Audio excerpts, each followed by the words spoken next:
முதல் வாசகம்.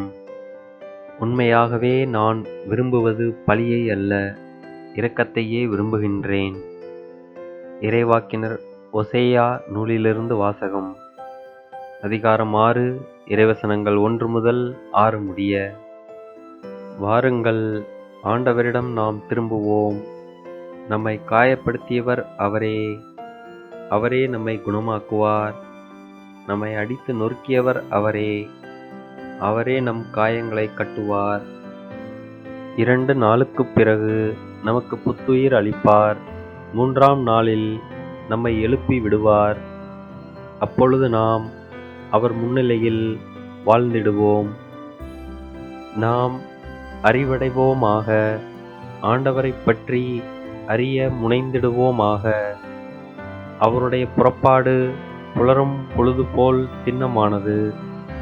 மழை போலவும் நிலத்தை நனைக்கும் இளவேநீர் கால மாரி போலவும் அவர் நம்மிடம் வருவார் என்கிறார்கள். எப்பிராயமே, உன்னை நான் என்ன செய்வேன்? யூதாவே, உன்னை நான் என்ன செய்வேன்? உங்கள் அன்பு காலை நேர மேகம் போலவும் கதிரவனை கண்ட பனி போலவும் மறைந்து போகிறதே. அதனால்தான் நான் இறைவாக்கினர் வழியாக அவர்களை வெட்டி வீழ்த்தினேன். என் வாய் மொழிகளால் அவர்களை கொன்றுவிட்டேன். எனது தண்டனை தீர்ப்பு ஒளி போல வெளிப்படுகின்றது.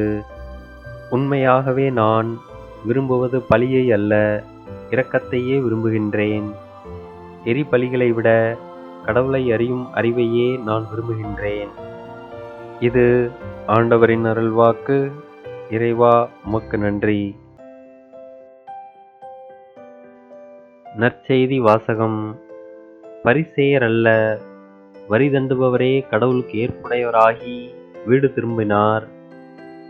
லூக்கா எழுதிய தூய நற்செய்தியிலிருந்து வாசகம். அதிகாரம் 18, இறைவசனங்கள் 9 முதல் 14 முடிய. அக்காலத்தில் தாங்கள் நேர்மையானவர் என்று நம்பி மற்றவர்களை இகழ்ந்து ஒதுக்கும் சிலரை பார்த்து இயேசு இந்த உவமையை சொன்னார். இருவர் இறைவனிடம் வேண்ட கோவிலுக்கு சென்றனர். ஒருவர் பரிசேயர், மற்றவர் வரி தண்டுபவர்.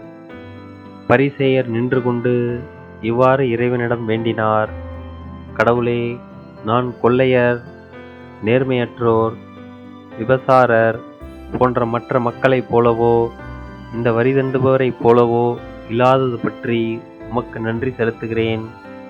வாரத்தில் 2 முறை நோன்பிருக்கிறேன்.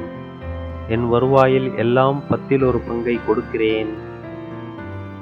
ஆனால் வரி தண்டுபவர் தொலையில் நின்று கொண்டு வானத்தை அண்ணாந்து பார்க்க கூட துணியாமல் தம் மார்பில் அடித்து கொண்டு, கடவுளே, பாவியாகிய என் மீது இறங்கி அருளும் என்றார்.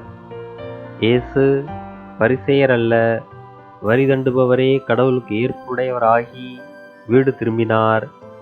ஏனெனில் தம்மை தாமே உயர்த்துவோர் தாழ்த்தப் பெறுவர், தம்மை தாமே தாழ்த்துவோர் உயர்த்தப் பெறுவர் என நான் உங்களுக்கு சொல்கிறேன் என்றார். இது கிறிஸ்துவின் நற்செய்தி. கிறிஸ்துவே, உமக்கு புகழ்.